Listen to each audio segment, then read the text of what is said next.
Sorry दोस्तों, इस video में जहां जहां भी पॉइंट वाली संख्या आई है वहां मैंने एक बार भी पॉइंट नहीं बोला है।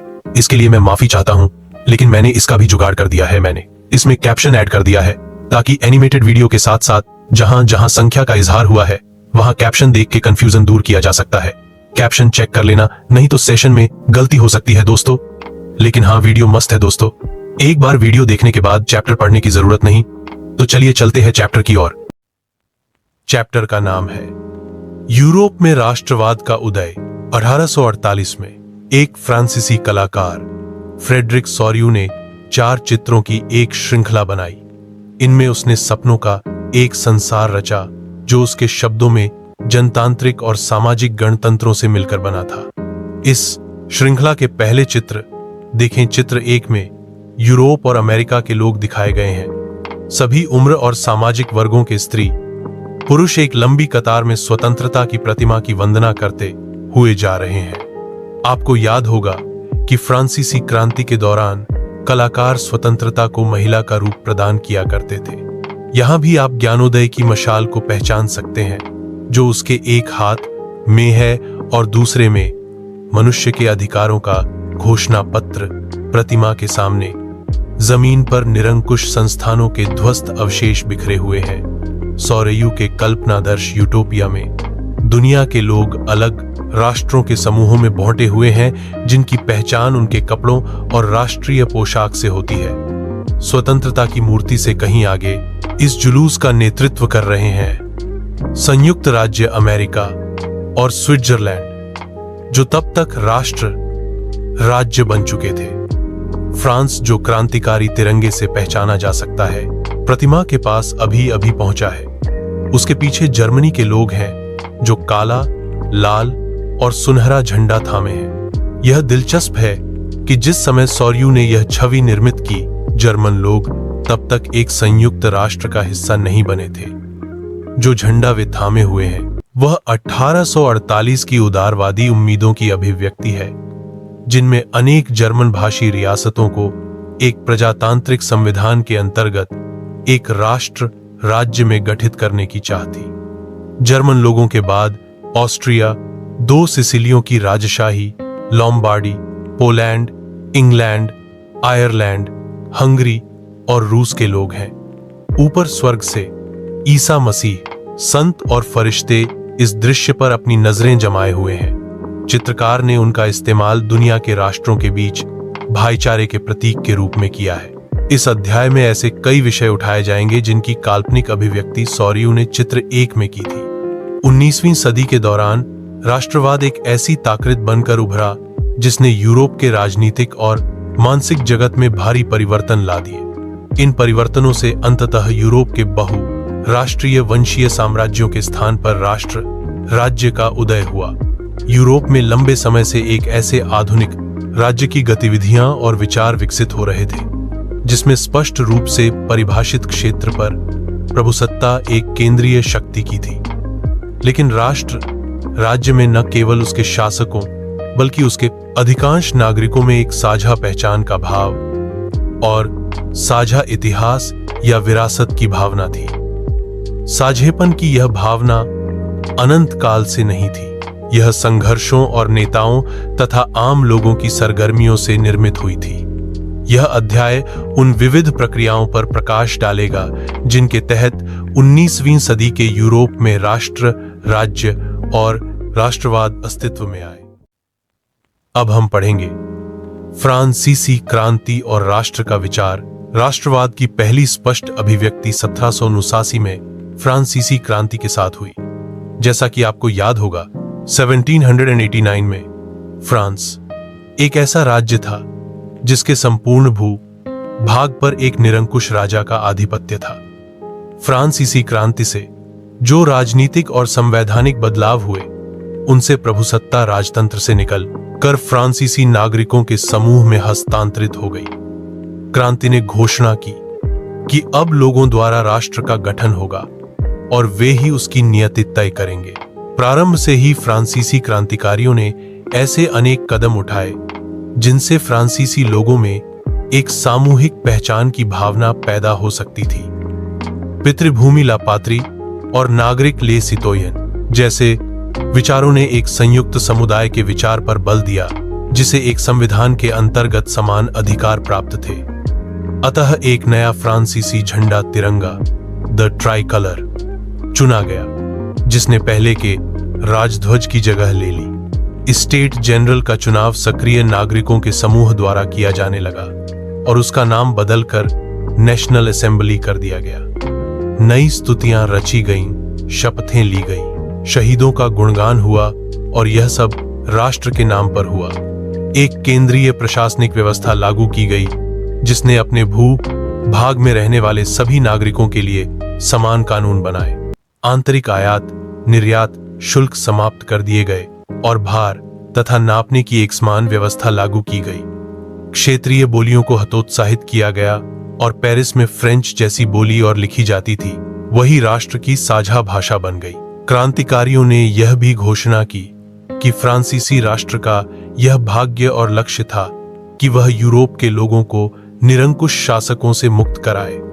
दूसरे शब्दों में, फ्रांस यूरोप के अन्य लोगों को राष्ट्रों में गठित होने में मदद देगा। जब फ्रांस की घटनाओं की बर यूरोप के विभिन्न शहरों में पहुंची, तो छात्र तथा शिक्षित मध्य वर्गों के अन्य सदस्य जैकोबिन क्लबों की स्थापना करने लगे। उनकी गतिविधियों और अभियानों ने उन फ्रेंच सेनाओं के लिए रास्ता तैयार किया जो 1790 के दशक में हॉलैंड, बेल्जियम, स्विट्जरलैंड और इटली के बड़े इलाके में घुसी। क्रांतिकारी युद्धों के शुरू होने के साथ ही फ्रांसीसी सेनाएं राष्ट्रवाद के विचार को विदेशों में ले जाने लगी।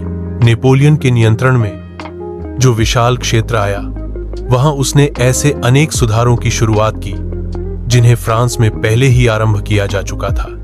फ्रांस में राजतंत्र वापस लाकर नेपोलियन ने निसंदेह वहां प्रजातंत्र को नष्ट किया था, मगर प्रशासनिक क्षेत्र में उसने क्रांतिकारी सिद्धांतों का समावेश किया था ताकि पूरी व्यवस्था अधिक तर्कसंगत और कुशल बन सके।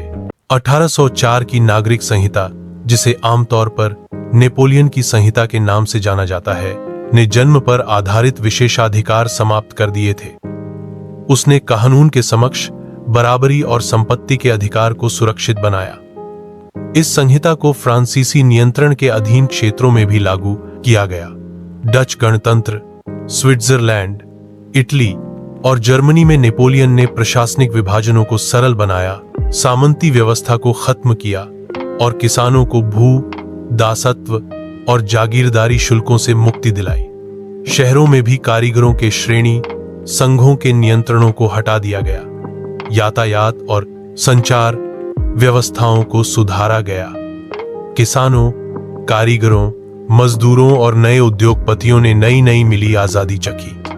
उद्योगपतियों और खास तौर पर सामान बनाने वाले लघु उत्पादक यह समझने लगे कि एक समान कानून, मानक भार तथा नाप और एक राष्ट्रीय मुद्रा से एक इलाके से दूसरे इलाके में वस्तुओं और पूंजी के आवागमन में सहूलियत होगी, लेकिन जीते हुए इलाकों में स्थानीय लोगों की फ्रांसीसी शासन के प्रति मिली जुली प्रतिक्रियाएं थीं। शुरुआत में अनेक स्थानों जैसे हॉलैंड और स्विट्जरलैंड और साथ ही कई शहरों जैसे ब्रसेल्स, मेंज, मिलान और वॉर्सा में फ्रांसीसी सेनाओं का स्वतंत्रता का तोहफा देने वालों की तरह स्वागत किया गया। मगर यह शुरुआती उत्साह शीघ्र ही दुश्मनी में बदल गया, जब यह साफ होने लगा कि नई प्रशासनिक व्यवस्थाएं राजनीतिक स्वतंत्रता के अनुरूप नहीं थीं। बढ़े हुए कर, सेंसरशिप और बाकी यूरोप को जीतने के लिए फ्रेंच सेना में जबरन भर्ती से हो रहे नुकसान प्रशासनिक परिवर्तनों से मिले फायदों से कहीं ज्यादा नजर आने लगे। अब हम पढ़ेंगे यूरोप में राष्ट्रवाद का निर्माण। अगर आप मध्य 18वीं सदी के यूरोप के नक्शे को देखें तो उसमें वैसे राष्ट्र राज्य नहीं मिलेंगे जैसे कि आज हैं, जिन्हें आज हम जर्मनी, इटली और स्विट्जरलैंड के रूप में जानते हैं। वे तब राजशाहियों, डचियों, डचीज और कैंटनों, कांटोन्स में बांटे हुए थे, जिनके शासकों के स्वायत्त क्षेत्र थे। पूर्वी और मध्य यूरोप निरंकुश राजतंत्रों के अधीन थे और इन इलाकों में तरह तरह के लोग रहते थे। वे अपने आप को एक सामूहिक पहचान या किसी समान संस्कृति का भागीदार नहीं मानते थे। अक्सर वे अलग अलग भाषाएं बोलते थे और विभिन्न जातीय समूहों के सदस्य थे। उदाहरण के तौर पर ऑस्ट्रिया हंगरी पर शासन करने वाला हैब्सबर्ग साम्राज्य कई अलग अलग क्षेत्रों और जनसमूहों को जोड़कर बना था। इसमें एल्प्स के टिरोल, ऑस्ट्रिया और सुडेटेनलैंड जैसे इलाकों के साथ बोहेमिया भी शामिल था, जहां के कुलीन वर्ग में जर्मन भाषा बोलने वाले ज्यादा थे। हैब्सबर्ग साम्राज्य में लोम्बार्डी और वेनेशिया जैसे इतालवी भाषी प्रांत भी शामिल थे। हंगरी में आधे लोग मैग्यार भाषा बोलते थे, जबकि बाकी लोग विभिन्न बोलियों का इस्तेमाल करते थे। गालिसिया में कुलीन वर्ग पोलिश भाषा बोलता था। इन प्रभावशाली समूहों के अलावा हैब्सबर्ग साम्राज्य की सीमा रेखाओं के भीतर भारी संख्या में खेती करने वाले लोग अधीन अवस्था में रहते थे, जैसे उत्तर में बोहेमियन और स्लोवाक, कार्नियोला में स्लोवेन्स, दक्षिण में क्रोएट तथा पूरब की तरफ ट्रांसिल्वेनिया में रहने वाले रोमन लोग। ऐसा फर्क राजनीतिक एकता को आसानी से बढ़ावा देने वाला नहीं था। इन तरह तरह के समूहों को आपस में बांधने वाला तत्व केवल सम्राट के प्रति सबकी निष्ठा थी। राष्ट्रवाद और राष्ट्र राज्य का विचार कैसे उभरा, अब बात करते हैं 2.1 कुलीन वर्ग और नया मध्य वर्ग। सामाजिक और राजनीतिक रूप से जमीन का मालिक कुलीन वर्ग यूरोपीय महाद्वीप का सबसे प्रभुत्वशाली वर्ग था। इस वर्ग के सदस्य एक साझा जीवन शैली से बौंधे हुए थे, जो क्षेत्रीय विभाजनों के आर पार व्याप्त थी। वे ग्रामीण इलाकों में जायदाद और शहरी हवेलियों के मालिक थे। राजनीतिक कार्यों के लिए तथा उच्च वर्गों के बीच वे फ्रेंच भाषा का प्रयोग करते थे। उनके परिवार अक्सर वैवाहिक बंधनों से आपस में जुड़े होते थे, मगर यह शक्तिशाली कुलीन वर्ग संख्या के लिहाज से एक छोटा समूह था। जनसंख्या के अधिकांश लोग कृषक थे। पश्चिम में ज्यादातर जमीन पर किराएदार और छोटे काश्तकार खेती करते थे, जबकि पूर्वी और मध्य यूरोप में भूमि विशाल जागीरों में बोंटी थी, जिस पर भूदास खेती करते थे। पश्चिमी और मध्य यूरोप के हिस्सों में औद्योगिक उत्पादन और व्यापार में वृद्धि से शहरों का विकास और वाणिज्यिक वर्गों का उदय हुआ, जिनका अस्तित्व बाजार के लिए उत्पादन पर टिका था। इंग्लैंड में औद्योगिकरण 18वीं सदी के दूसरे भाग में आरंभ हुआ, लेकिन फ्रांस और जर्मनी के राज्यों के कुछ हिस्सों में यह 19वीं शताब्दी के दौरान ही हुआ। इस प्रक्रिया के फलस्वरूप नए सामाजिक समूह अस्तित्व में आए। श्रमिक वर्ग के लोग और मध्य वर्ग, जो उद्योगपतियों, व्यापारियों और सेवा क्षेत्र के लोगों से बने। मध्य और पूर्वी यूरोप में इन समूहों का आकार 19वीं सदी के अंतिम दशकों तक छोटा था। कुलीन विशेषाधिकारों की समाप्ति के बाद शिक्षित और उदारवादी मध्य वर्गों के बीच ही राष्ट्रीय एकता के विचार लोकप्रिय हुए। अब बात करते हैं 2 उदारवादी राष्ट्रवाद के क्या मायने थे। यूरोप में 19वीं सदी के शुरुआती दशकों में राष्ट्रीय एकता से संबंधित विचार उदारवाद से करीब से जुड़े थे।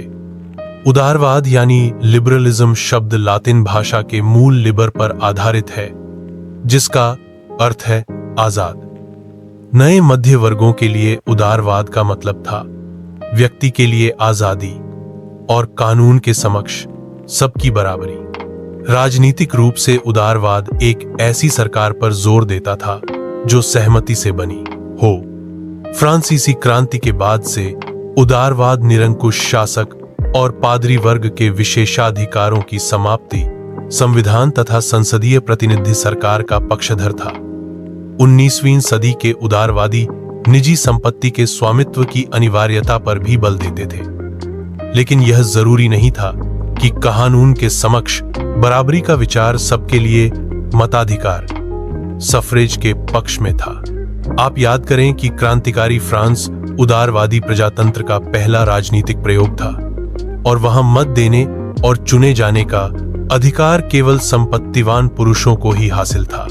संपत्ति विहीन पुरुष और सभी महिलाओं को राजनीतिक अधिकारों से वंचित रखा गया था। केवल थोड़े समय के लिए जैकोबिन शासन के समय सभी वयस्क पुरुषों को मताधिकार प्राप्त था, मगर नेपोलियन की संहिता पुनः सीमित मताधिकार वापस आई और उसने महिलाओं को आवश्यक दर्जा देते हुए उन्हें पिताओं और पतियों के अधीन कर दिया। संपूर्ण 19वीं सदी तथा 20वीं सदी के आरंभिक वर्षों में महिलाओं और संपत्ति विहीन पुरुषों ने समान राजनीतिक अधिकारों की मांग करते हुए विरोध आंदोलन चलाए। आर्थिक क्षेत्र में उदारवाद, बाजारों की मुक्ति और चीजों तथा पूंजी के आवागमन पर राज्य द्वारा लगाए गए नियंत्रणों को खत्म करने के पक्ष में था। 19वीं सदी के दौरान उभरते हुए मध्य वर्गों की यह जोरदार मांग थी। आइए हम 19वीं सदी के पहले भाग में जर्मन भाषी इलाकों का उदाहरण लें। नेपोलियन के प्रशासनिक कदमों से अनगिनत छोटे प्रदेशों से 29 राज्यों का एक महासंघ बना। इनमें से प्रत्येक की अपनी मुद्रा और नाप तौल प्रणाली थी। 1833 में हैम्बर्ग से न्यूरेमबर्ग जाकर अपना माल बेचने वाले एक व्यापारी को 11 सीमा शुल्क नाकों से गुजरना पड़ता था और हर बार लगभग 5% सीमा शुल्क देना पड़ता था। शुल्क अक्सर वस्तुओं का वजन या आकार के अनुसार लगाए जाते थे। चूंकि हर क्षेत्र की अपनी नाप तौल व्यवस्था थी, अतः हिसाब लगाने में समय लगता था। मसलन कपड़े को नापने का पैमाना एल था, जिसकी लंबाई जगह बदलने के साथ घटती बढ़ती थी। अगर एक एल कपड़ा फ्रैंकफर्ट में खरीदा जाता तो 7 सेंटीमीटर मिलता। मेंज में 55, 1 सेंटीमीटर, न्यूरेमबर्ग में 65, 6 सेंटीमीटर और फ्राइबर्ग में 5 सेंटीमीटर। नए वाणिज्यिक वर्ग ऐसी परिस्थितियों को आर्थिक विनिमय और विकास में बाधक मानते हुए एक ऐसे एकीकृत आर्थिक क्षेत्र के निर्माण के पक्ष में तर्क दे रहा था जहां वस्तुओं, लोग और पूंजी का आवागमन बाधा रहित हो। 1834 में प्रशा की पहल पर एक शुल्क संघ जोलवेराइन स्थापित किया गया, जिसमें अधिकांश जर्मन राज्य शामिल हो गए। इस संघ ने शुल्क अवरोधों को समाप्त कर दिया और मुद्राओं की संख्या 2 कर दी, जो उससे पहले 30 से ऊपर थी। इसके अलावा रेलवे के जाल ने गतिशीलता बढ़ाई और आर्थिक हितों को राष्ट्रीय एकीकरण का सहायक बनाया। उस समय पनप रही व्यापक राष्ट्रवादी भावनाओं को आर्थिक राष्ट्रवाद की लहर ने मजबूत बनाया। अब बात करते हैं 1815 के बाद एक नया रूढ़िवाद। 1815 में नेपोलियन की हार के बाद यूरोपीय सरकारें रूढ़िवाद की भावना से प्रेरित थीं। रूढ़िवादी मानते थे कि राज्य और समाज की स्थापित पारंपरिक संस्थाएं जैसे राजतंत्र, चर्च, सामाजिक ऊंच नीच, संपत्ति और परिवार को बनाए रखना चाहिए। फिर भी अधिकतर रूढ़िवादी लोग क्रांति से पहले के दौर में वापसी नहीं चाहते थे। नेपोलियन द्वारा शुरू किए गए परिवर्तनों से उन्होंने यह जान लिया था कि आधुनिकीकरण राजतंत्र जैसी पारंपरिक संस्थाओं को मजबूत बनाने में सक्षम था। वह राज्य की ताकत को ज्यादा कारगर और मजबूत बना सकता था। एक आधुनिक सेना, कुशल नौकरशाही, गतिशील अर्थव्यवस्था, सामंतवाद और भूदासत्व की समाप्ति यूरोप के निरंकुश राजतंत्रों को शक्ति प्रदान कर सकते थे। 1815 में ब्रिटेन, रूस, प्रशा और ऑस्ट्रिया जैसी यूरोपीय शक्तियों, जिन्होंने मिलकर नेपोलियन को हराया था, के प्रतिनिधि यूरोप के लिए एक समझौता तैयार करने के लिए वियना में मिले। इस सम्मेलन कांग्रेस की मेजबानी ऑस्ट्रिया के चांसलर ड्यूक मैटरनिख ने की। इसमें प्रतिनिधियों ने 1815 की वियना संधि, ट्रीटी ऑफ वियना, तैयार की, जिसका उद्देश्य उन कई सारे बदलावों को खत्म करना था जो नेपोलियाई युद्धों के दौरान हुए थे। फ्रांसीसी क्रांति के दौरान हटाए गए बूर्बो वंश को सत्ता में बहाल किया गया और फ्रांस ने उन इलाकों को खो दिया जिन पर कब्जा उसने नेपोलियन के अधीन किया गया था। फ्रांस की सीमाओं पर कई राज्य कायम कर दिए गए ताकि भविष्य में फ्रांस विस्तार न कर सके। अतः उत्तर में नीदरलैंड्स का राज्य स्थापित किया, जिसमें बेल्जियम शामिल था, और दक्षिण में पीडमोंट में जेनोआ जोड़ दिया गया। प्रशा को उसकी पश्चिमी सीमाओं पर महत्वपूर्ण नए इलाके दिए गए, जबकि ऑस्ट्रिया को उत्तरी इटली का नियंत्रण सौंपा गया। मगर नेपोलियन ने 29 राज्यों का जो जर्मन महासंघ स्थापित किया था, उसे बरकरार रखा गया। पूर्व में रूस को पोलैंड का एक हिस्सा दिया गया, जबकि प्रशा को सैक्सनी का एक हिस्सा प्रदान किया गया। इस सब का मुख्य उद्देश्य उन राजतंत्रों की बहाली था जिन्हें नेपोलियन ने बर्खास्त कर दिया था। साथ ही यूरोप में एक नई रूढ़िवादी व्यवस्था कायम करने का लक्ष्य भी था। 1815 में स्थापित रूढ़िवादी शासन व्यवस्थाएं निरंकुश थीं।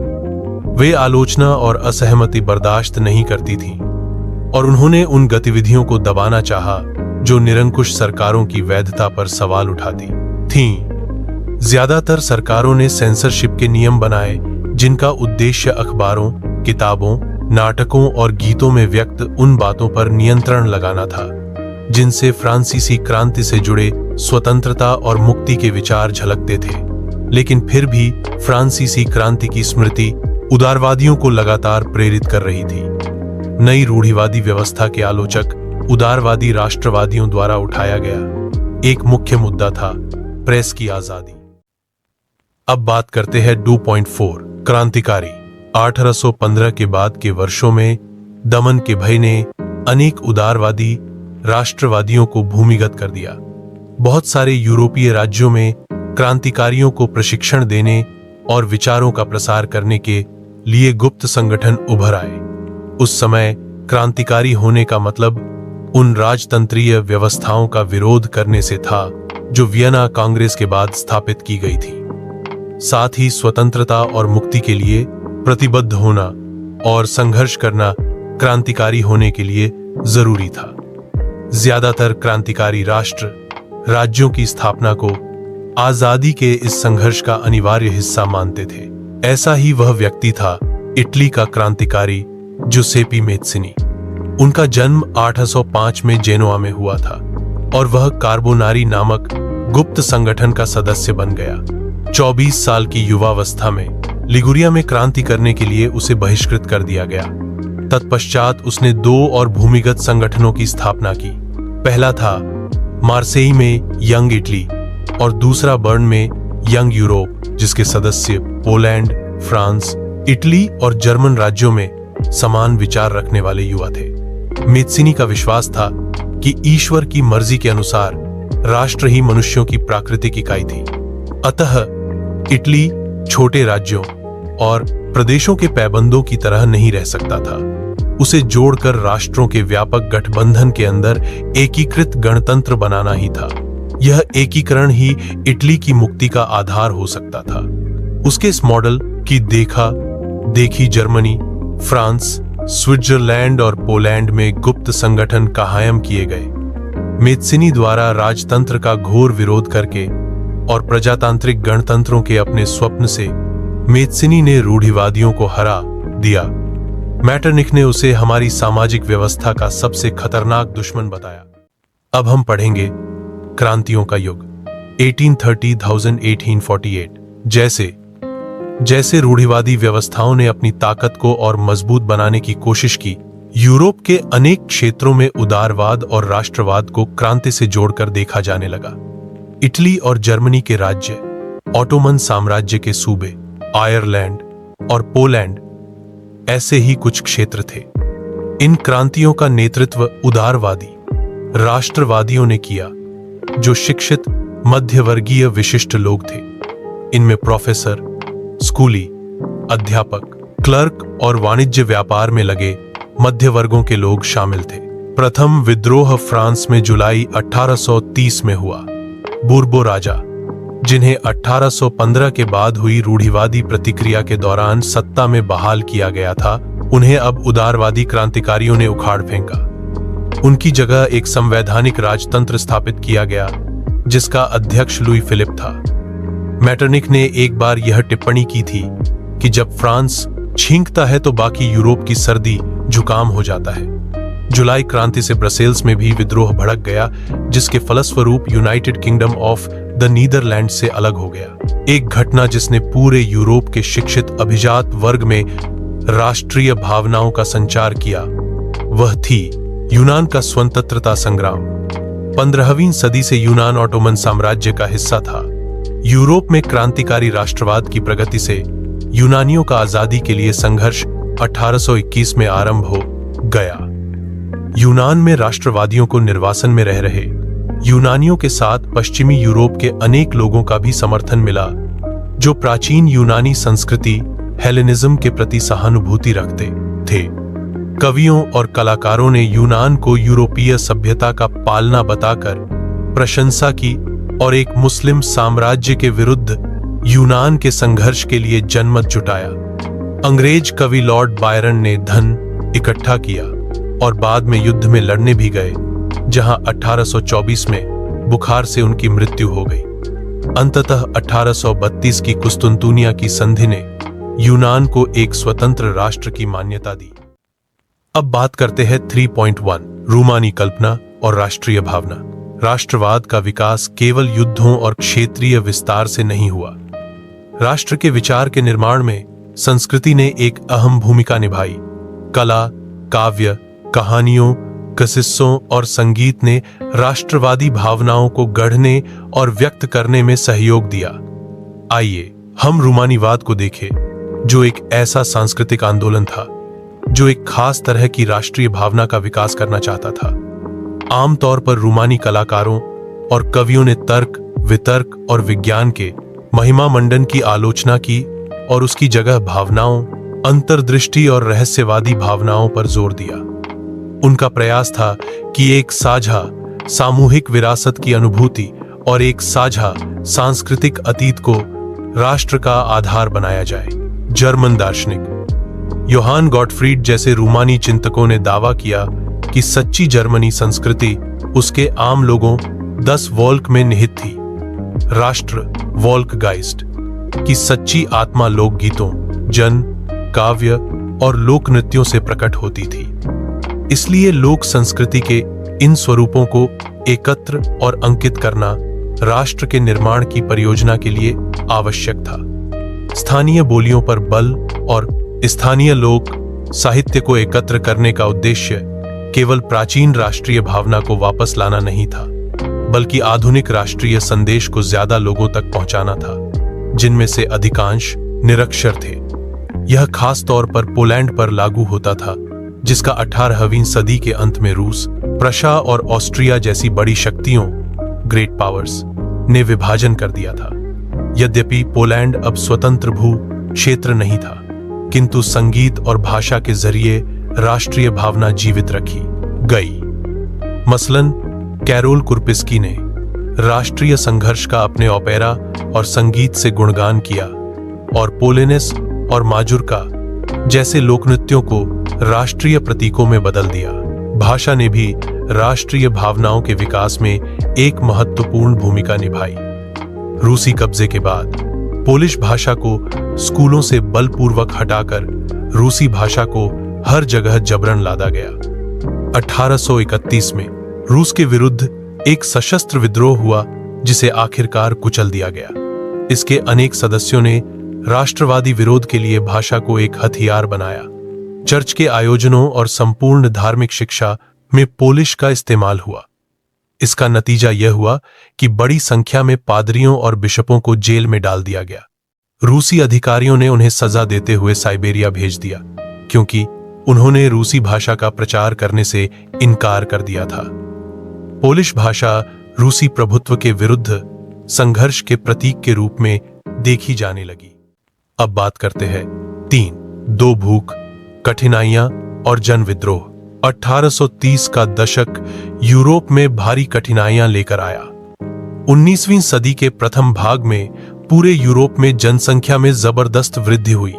ज्यादातर देशों में नौकरी ढूंढने वालों की तादाद उपलब्ध रोजगार से अधिक थी। ग्रामीण क्षेत्रों की अतिरिक्त आबादी शहर जाकर भीड़ से भरी गरीब बस्तियों में रहने लगी। नगरों के लघु उत्पादकों को अक्सर इंग्लैंड से आयातित मशीन से बने सस्ते कपड़े से कड़ी प्रतिस्पर्धा का सामना करना पड़ रहा था। इंग्लैंड में औद्योगिकरण का स्तर महाद्वीप से ऊंचा था। महाद्वीप को यह प्रतिस्पर्धा कपड़ा उद्योग में ज्यादा झेलनी पड़ रही थी, क्योंकि उसका उत्पादन मुख्यतः घरों और छोटे कारखानों में होता था और केवल आंशिक रूप से मशीनीकृत था। यूरोप के उन इलाकों में जहां कुलीन वर्ग अभी भी सत्ता में था, कृषक सामंती शुल्कों और जिम्मेदारियों के बोझ तले दबे थे। खाने, पीने की चीजों के मूल्य बढ़ने या किसी वर्ष फसल के खराब होने के शहर और गांवों में व्यापक गरीबी फैल जाती थी। 1848 ऐसा ही एक वर्ष था। खाने पीने की कमी और व्यापक बेरोजगारी से पेरिस के लोग सड़कों पर उतर आए। जगह जगह अवरोध लगाए गए और लुई फिलिप को भागने पर मजबूर किया गया। राष्ट्रीय सभा नेशनल असेंबली ने एक गणतंत्र की घोषणा करते हुए 21 वर्ष से ऊपर सभी वयस्क पुरुषों को मताधिकार प्रदान किया और काम के अधिकार की गारंटी दी। रोजगार उपलब्ध कराने के लिए राष्ट्रीय कारखाने स्थापित किए गए। इससे पहले 1845 में सिलेसिया में बुनकरों ने उन ठेकेदारों के खिलाफ विद्रोह कर दिया था जो उन्हें कच्चा माल देकर निर्मित कपड़ा लेते थे, परंतु दाम बहुत कम थे। पत्रकार विल्हेम वोल्फ ने सिलेसिया के एक गांव की घटनाएं इस प्रकार बयान की। इन गांवों में 18,000 आबादी वाले सूती कपड़ा बुनने का व्यवसाय सबसे व्यापक है। श्रमिकों की हालत खस्ता है। काम के लिए बेताब लोगों का फायदा उठाकर ठेकेदारों ने बनवाए जाने वाले माल की कीमतें गिरा दी हैं। 4 जून को दोपहर 2 बजे बुनकरों की एक भीड़ अपने घरों से निकली और 2 कतारों में चलते हुए ठेकेदार की कोठी पहुंची। वे ज्यादा मजदूरी की मांग कर रहे थे। उनके साथ कभी घृणा का व्यवहार किया गया तो कभी धमकियां दी गईं। इसके बाद यह भीड़ घर में जबरदस्ती घुस गई और चमचमाती खिड़कियां, फर्नीचर और चीनी मिट्टी की बनी नफीस चीजें तोड़ दी। एक अन्य गुट ने भंडार गृह में घुसकर कपड़े के भंडार को लूटकर उसे तार तार कर दिया। ठेकेदार अपने परिवार के साथ पड़ोस के गांव भाग गया। हालांकि ऐसे व्यक्ति को उस गांव ने शरण देने से इनकार कर दिया। वह 24 घंटों बाद सेना को बुलाकर उसकी मदद से लौटा। इसके बाद जो टकराव हुआ उसमें 11 बुनकरों को गोली मार दी गई। अब बात करते हैं 3/3/1848 उदारवादियों की क्रांति। 1848 में जब अनेक यूरोपीय देशों में गरीबी, बेरोजगारी और भूखमरी से ग्रस्त किसान मजदूर विद्रोह कर रहे थे, तब उसके समानांतर पढ़े लिखे मध्य वर्गों की एक क्रांति भी हो रही थी। फरवरी 1848 की घटनाओं से राजा को गद्दी छोड़नी पड़ी थी और एक गणतंत्र की घोषणा की गई जो सभी पुरुषों के सार्वत्रिक मताधिकार पर आधारित था। यूरोप के अन्य भागों में जहां अभी तक स्वतंत्र राष्ट्र राज्य अस्तित्व में नहीं आए थे, जैसे Germany, Italy, Poland, Austro Hungarian साम्राज्य, वहां के उदारवादी मध्य वर्गों के स्त्री पुरुषों ने संविधानवाद की मांग को राष्ट्रीय एकीकरण की मांग से जोड़ दिया। उन्होंने बढ़ते जन असंतोष का फायदा उठाया और एक राष्ट्र राज्य के निर्माण की मांगों को आगे बढ़ाया।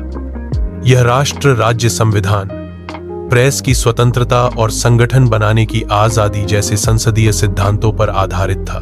जर्मन इलाकों में बड़ी संख्या में राजनीतिक संगठनों ने फ्रैंकफर्ट शहर में मिलकर एक सर्व जर्मन नेशनल असेंबली के पक्ष में मतदान का फैसला लिया। 18 मई 1848 को 831 निर्वाचित प्रतिनिधियों ने एक सजे धजे जुलूस में जाकर फ्रैंकफर्ट संसद में अपना स्थान ग्रहण किया। यह संसद सेंट पॉल चर्च में आयोजित हुई। उन्होंने एक जर्मन राष्ट्र के लिए एक संविधान का प्रारूप तैयार किया। इस राष्ट्र की अध्यक्षता एक ऐसे राजा को सौंपी गई जिसे संसद के अधीन रहना था। जब प्रतिनिधियों ने प्रशा के राजा फ्रेडरिक विल्हेम चतुर्थ को ताज पहनाने की पेशकश की तो उसने उसे अस्वीकार कर उन राजाओं का साथ दिया जो निर्वाचित सभा के विरोधी थे। जहां कुलीन वर्ग और सेना का विरोध बढ़ गया, वहीं संसद का सामाजिक आधार कमजोर हो गया। संसद में मध्य वर्गों का प्रभाव अधिक था, जिन्होंने मजदूरों और कारीगरों की मांगों का विरोध किया, जिससे वे उनका समर्थन खो बैठे। अंत में सैनिकों को बुलाया गया और असेंबली भंग होने पर मजबूर हुई। उदारवादी आंदोलन के अंदर महिलाओं को राजनीतिक अधिकार प्रदान करने का मुद्दा विवादास्पद था। हालांकि आंदोलन में वर्षों से बड़ी संख्या में महिलाओं ने सक्रिय रूप से भाग लिया था। महिलाओं ने अपने राजनीतिक संगठन स्थापित किए, अखबार शुरू किए और राजनीतिक बैठकों और प्रदर्शनों में शिरकत की। इसके बावजूद उन्हें असेंबली के चुनाव के दौरान मताधिकार से वंचित रखा गया था। जब सेंट पॉल चर्च में फ्रैंकफर्ट संसद की सभा आयोजित की गई थी, तब महिलाओं को केवल प्रेक्षकों की हैसियत से दर्शक दीर्घा में खड़े होने दिया गया। हालांकि रूढ़िवादी ताकतें 1848 में उदारवादी आंदोलनों को दबा पाने में कामयाब हुईं, किंतु वे पुरानी व्यवस्था बहाल नहीं कर पाईं। राजाओं को यह समझ में आना शुरू हो गया था कि उदारवादी राष्ट्रवादी क्रांतिकारियों को रियायतें देकर ही क्रांति और दमन के चक्र को समाप्त किया जा सकता था। अतः 1848 के बाद के वर्षों में मध्य और पूर्वी यूरोप की निरंकुश राजशाहियों ने उन परिवर्तनों को आरंभ किया जो पश्चिमी यूरोप में 1815 से पहले हो चुके थे। इस प्रकार हैब्सबर्ग अधिकार वाले क्षेत्रों और रूस में भूदासत्व और बंधुआ मजदूरी समाप्त कर दी गई। हैब्सबर्ग शासकों ने हंगरी के लोगों को ज्यादा स्वायत्तता प्रदान की, हालांकि इससे निरंकुश मैग्यारों के प्रभुत्व का रास्ता ही साफ हुआ। अब हम पढ़ेंगे जर्मनी और इटली का निर्माण। चलिए अब बात करते हैं 4.1 जर्मनी। क्या सेना राष्ट्र की निर्माता हो सकती है? 1848 के बाद यूरोप में राष्ट्रवाद का जनतंत्र और क्रांति से अलगाव होने लगा। राज्य की सत्ता को बढ़ाने और पूरे यूरोप पर राजनीतिक प्रभुत्व हासिल करने के लिए रूढ़िवादियों ने अक्सर राष्ट्रवादी भावनाओं का इस्तेमाल किया। इसे उस प्रक्रिया में देखा जा सकता है जिससे जर्मनी और इटली एकीकृत होकर राष्ट्र राज्य बने। जैसा आपने देखा है, राष्ट्रवादी भावनाएं मध्यवर्गीय जर्मन लोगों में काफी व्याप्त थीं और उन्होंने 1848 में जर्मन महासंघ के विभिन्न इलाकों को जोड़कर एक निर्वाचित संसद द्वारा शासित राष्ट्र राज्य बनाने का प्रयास किया था। मगर राष्ट्र निर्माण की यह उदारवादी पहल राजशाही और फौज की ताकत ने मिलकर दबा दी। उनका प्रशा के बड़े भूस्वामियों जंकर्स ने भी समर्थन किया। उसके पश्चात प्रशा ने राष्ट्रीय एकीकरण के आंदोलन का नेतृत्व संभाल लिया। उसका प्रमुख मंत्री ऑटो वॉन बिस्मार्क इस प्रक्रिया का जनक था, जिसने प्रशा की सेना और नौकरशाही की मदद ली। 7 वर्ष के दौरान ऑस्ट्रिया, डेनमार्क और फ्रांस से 3 युद्धों में प्रशा को जीत हुई और एकीकरण की प्रक्रिया पूरी हुई। जनवरी 1871 में वर्साय में हुए एक समारोह में प्रशा के राजा विलियम प्रथम को जर्मनी का सम्राट घोषित किया गया। 18 जनवरी 1871 की सुबह बेहद ठंडी थी।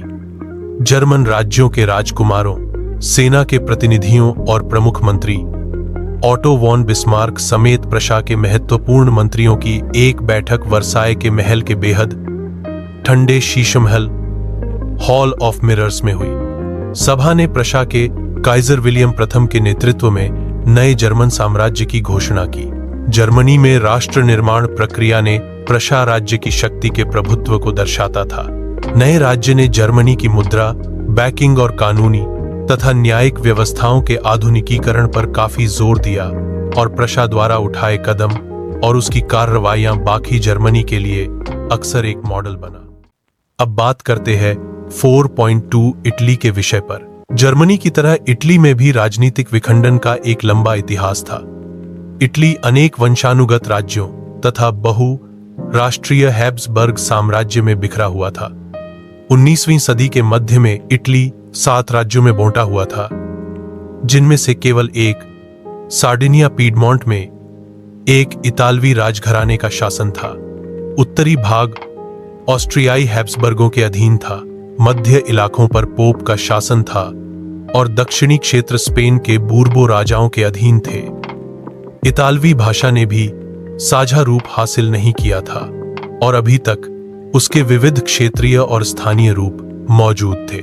1830 के दशक में जुसेपे मेत्सिनी ने एकीकृत इतालवी गणराज्य के लिए एक सुविचारित कार्यक्रम प्रस्तुत करने की कोशिश की थी। उसने अपने उद्देश्यों के प्रसार के लिए यंग इटली नामक एक गुप्त संगठन भी बनाया था। 1831 और 1848 में क्रांतिकारी विद्रोहों की असफलता से युद्ध के जरिए इतालवी राज्यों को जोड़ने की जिम्मेदारी सार्डिनिया पीडमोंट के शासक विक्टर इमैनुएल द्वितीय पर आ गई। इस क्षेत्र के शासक अभिजात वर्ग की नजरों में एकीकृत इटली उनके लिए आर्थिक विकास और राजनीतिक प्रभुत्व की संभावनाएं उत्पन्न करता था। मंत्री प्रमुख कावूर, जिसने इटली के प्रदेशों को एकीकृत करने वाले आंदोलन का नेतृत्व किया, न तो एक क्रांतिकारी था और न ही जनतंत्र में विश्वास रखने वाला। इतालवी अभिजात वर्ग के तमाम अमीर और शिक्षित सदस्यों की तरह वह इतालवी भाषा से कहीं बेहतर फ्रेंच बोलता था। फ्रांस से सार्डिनिया, पीडमोंट की एक चतुर कूटनीतिक संधि जिसके पीछे कावूर का हाथ था, से सार्डिनिया, पीडमोंट 1859 में ऑस्ट्रियाई बलों को हरा पाने में कामयाब हुआ। नियमित सैनिकों के अलावा जुसेपे गैरिबॉल्डी के नेतृत्व में भारी संख्या में सशस्त्र स्वयंसेवकों ने इस युद्ध में हिस्सा लिया। 1860 में वे दक्षिण इटली और 2 सिसिलियों के राज्य में प्रवेश कर गए और स्पेनी शासकों को हटाने के लिए स्थानीय किसानों का समर्थन पाने में सफल रहे। 1861 में इमैनुएल द्वितीय को एकीकृत इटली का राजा घोषित किया गया, मगर इटली के अधिकांश निवासी, जिनमें निरक्षरता की दर काफी ऊंची थी, अभी भी उदारवादी राष्ट्रवादी विचारधारा से अनजान थे। दक्षिणी इटली में जिन आम किसानों ने गैरिबॉल्डी को समर्थन दिया था, उन्होंने इटालिया के बारे में कभी सुना ही नहीं था और वे मानते थे कि लाटालिया विक्टर इमैनुएल की पत्नी थी। अब बात करते हैं 3 ब्रिटेन की अजीब दास्तान। कुछ विद्वानों ने तर्क दिया है कि राष्ट्र या राष्ट्र राज्य का मॉडल या आदर्श ग्रेट ब्रिटेन है। ब्रिटेन में राष्ट्र राज्य का निर्माण अचानक हुई कोई उथल पुथल या क्रांति का परिणाम नहीं था, यह एक लंबी चलने वाली प्रक्रिया का नतीजा था। 18वीं सदी के पहले ब्रितानी राष्ट्र था ही नहीं। ब्रितानी द्वीप समूह में रहने वाले लोगों, अंग्रेज, वेल्श, स्कॉट या आयरिश की मुख्य पहचान निर्जातीय एथनिक थी। इन सभी जातीय समूहों की अपनी सांस्कृतिक और राजनीतिक परंपराएं थीं। लेकिन जैसे जैसे आंग्ल राष्ट्र की धन दौलत, अहमियत और सत्ता में वृद्धि हुई, वह द्वीप समूह के अन्य राष्ट्रों पर अपना प्रभुत्व बढ़ाने में सफल हुआ। एक लंबे टकराव और संघर्ष के बाद आंग्ल संसद ने 1188 में राजतंत्र से ताकत छीन ली थी। इस संसद के माध्यम से एक राष्ट्र राज्य का निर्माण हुआ जिसके केंद्र में इंग्लैंड था। इंग्लैंड और स्कॉटलैंड के बीच एक्ट ऑफ यूनियन 1707 से United Kingdom of great Britain का गठन हुआ। इससे इंग्लैंड व्यवहार में स्कॉटलैंड पर अपना प्रभुत्व जमा पाया। इसके बाद ब्रितानी संसद में आंग्ल सदस्यों का दबदबा रहा। एक ब्रितानी पहचान के विकास का अर्थ यह हुआ कि स्कॉटलैंड की खास संस्कृति और राजनीतिक संस्थानों को योजनाबद्ध तरीके से दबाया गया। स्कॉटिश हाईलैंड्स के निवासी, जिन कैथोलिक कुलों ने जब भी अपनी आजादी को व्यक्त करने का प्रयास किया, उन्हें जबरदस्त दमन का सामना करना पड़ा। स्कॉटिश हाईलैंड्स के लोगों को अपनी गेलिक भाषा बोलने या अपनी राष्ट्रीय पोशाक पहनने की मनाही थी। उनमें से बहुत सारे लोगों को अपना वतन छोड़ने पर मजबूर किया गया। आयरलैंड का भी कुछ ऐसा ही हश्र हुआ। वह देश कैथोलिक और प्रोटेस्टेंट धार्मिक गुटों में गहराई में बंटा हुआ था। अंग्रेजों ने आयरलैंड में प्रोटेस्टेंट धर्म मानने वालों को बहुसंख्यक कैथोलिक देश पर प्रभुत्व बढ़ाने में सहायता की। ब्रितानी प्रभाव के विरुद्ध हुए कैथोलिक विद्रोहों को निर्ममता से कुचल दिया गया। वुल्फ टोन और उसकी यूनाइटेड आयरिशमैन 1798 की अगुवाई में हुए असफल विद्रोह के बाद 1801 में आयरलैंड को बलपूर्वक यूनाइटेड किंगडम में शामिल कर लिया गया। एक नए ब्रितानी राष्ट्र का निर्माण किया गया जिस पर हावी आंग्ल संस्कृति का प्रचार प्रसार किया गया। नए ब्रिटेन के प्रतीक चिन्हों, ब्रितानी झंडा, यूनियन जैक और राष्ट्रीय गान God save our Nobel king को खूब बढ़ावा दिया गया और पुराने राष्ट्र इस संघ में मातहत सहयोगी के रूप में ही रह पाए। अब हम पढ़ेंगे राष्ट्र की दृश्य कल्पना। किसी शासक को एक चित्र या मूर्ति के रूप में अभिव्यक्त करना आसान है, किंतु एक राष्ट्र को चेहरा कैसे दिया जा सकता है? 18वीं और 19वीं सदी में कलाकारों ने राष्ट्र का मानवीकरण करके इस प्रश्न को हल किया। दूसरे शब्दों में, उन्होंने एक देश को कुछ यूं चित्रित किया जैसे वह कोई व्यक्ति हो। उस समय राष्ट्रों को नारी भेष में प्रस्तुत किया जाता था। राष्ट्र को व्यक्ति का जामा पहनाते हुए जिस नारी रूप को चुना गया, वह असल जीवन में कोई खास महिला नहीं थी। यह तो राष्ट्र के अमूर्त विचार को ठोस रूप प्रदान करने का प्रयास था। यानी नारी की छवि राष्ट्र का रूपक बन गई। आपको याद होगा कि फ्रांसीसी क्रांति के दौरान कलाकारों ने स्वतंत्रता, न्याय और गणतंत्र जैसे विचारों को व्यक्त करने के लिए नारी रूपक का प्रयोग किया। इन आदर्शों को विशेष वस्तुओं या प्रतीकों से व्यक्त किया गया था। जैसा कि आपको याद होगा, स्वतंत्रता का प्रतीक लाल टोपी या टूटी जंजीर है और इंसाफ को आमतौर पर एक ऐसी महिला के प्रतीकात्मक रूप से व्यक्त किया जाता है जिसकी आंखों पर पट्टी बौंधी हुई है और वह तराजू लिए हुए है। इसी प्रकार के नारी रूपकों का आविष्कार कलाकारों ने 19वीं सदी में किया। फ्रांस में उसे लोकप्रिय ईसाई नाम मारियान दिया गया, जिसने जन राष्ट्र के विचार को रेखांकित किया। उसके चिन्ह भी स्वतंत्रता और गणतंत्र के थे, लाल टोपी, तिरंगा और कलगी। मारियान की प्रतिमाएं सार्वजनिक चौकों पर लगाई गईं ताकि जनता को एकता के राष्ट्रीय प्रतीक की याद आती रहे और लोग उससे तादात्म्य स्थापित कर सकें। मारियान की छवि सिक्कों और डाक टिकटों पर अंकित की गई। इसी तरह जर्मेनिया जर्मन राष्ट्र का रूपक बन गई। चाक्षुष अभिव्यक्तियों में जर्मेनिया बलूत वृक्ष के पत्तों का मुकुट पहनती है, क्योंकि जर्मन बलूत वीरता का प्रतीक है। अब हम पढ़ेंगे राष्ट्रवाद और साम्राज्यवाद। 19वीं सदी की अंतिम चौथाई तक राष्ट्रवाद का वह आदर्शवादी, उदारवादी, जनतांत्रिक स्वभाव नहीं रहा जो सदी के प्रथम भाग में था। अब राष्ट्रवाद सीमित लक्ष्यों वाला संकीर्ण सिद्धांत बना गया। इस बीच के दौर में राष्ट्रवादी समूह एक दूसरे के प्रति अनुदार होते चले गए और लड़ने के लिए हमेशा तैयार रहते थे। साथ ही प्रमुख यूरोपीय शक्तियों ने भी अपने साम्राज्यवादी उद्देश्यों की प्राप्ति के लिए अधीन लोगों की राष्ट्रवादी आकांक्षाओं का इस्तेमाल किया। 1871 के बाद यूरोप में गंभीर राष्ट्रवादी तनाव का स्रोत बाल्कन क्षेत्र था। इस क्षेत्र में भौगोलिक और जातीय भिन्नता थी। इसमें आधुनिक रोमानिया, बुल्गारिया, अल्बेनिया, यूनान, Macedonia, Croatia, Bosnia, Herzegovina, Slovenia, Serbia और मॉन्टेनिग्रो शामिल थे। क्षेत्र के निवासियों को आमतौर पर स्लाव पुकारा जाता था। बाल्कन क्षेत्र का एक बड़ा हिस्सा ऑटोमन साम्राज्य के नियंत्रण में था।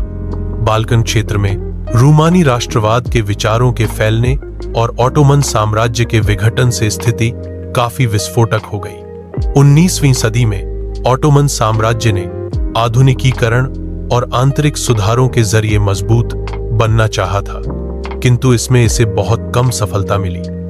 एक के बाद एक उसके अधीन यूरोपीय राष्ट्रीयताएं उसके चंगुल से निकलकर स्वतंत्रता की घोषणा करने लगी। बाल्कन लोगों ने आजादी या राजनीतिक अधिकारों के अपने दावों को राष्ट्रीयता का आधार दिया। उन्होंने इतिहास का इस्तेमाल यह साबित करने के लिए किया कि वे कभी स्वतंत्र थे, किंतु तत्पश्चात विदेशी शक्तियों ने उन्हें अधीन कर लिया। अतः बाल्कन क्षेत्र के विद्रोही राष्ट्रीय समूहों ने अपने संघर्षों को लंबे समय से खोई आजादी को वापस पाने के प्रयासों के रूप में देखा।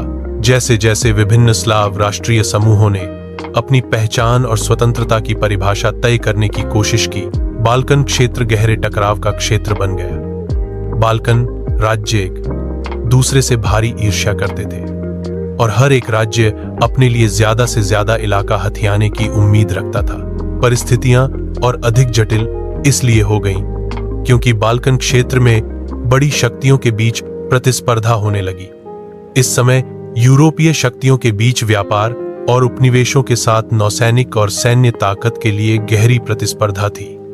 जिस तरह बाल्कन समस्या आगे बढ़ी, उसमें यह प्रतिस्पर्धाएं खुलकर सामने आईं।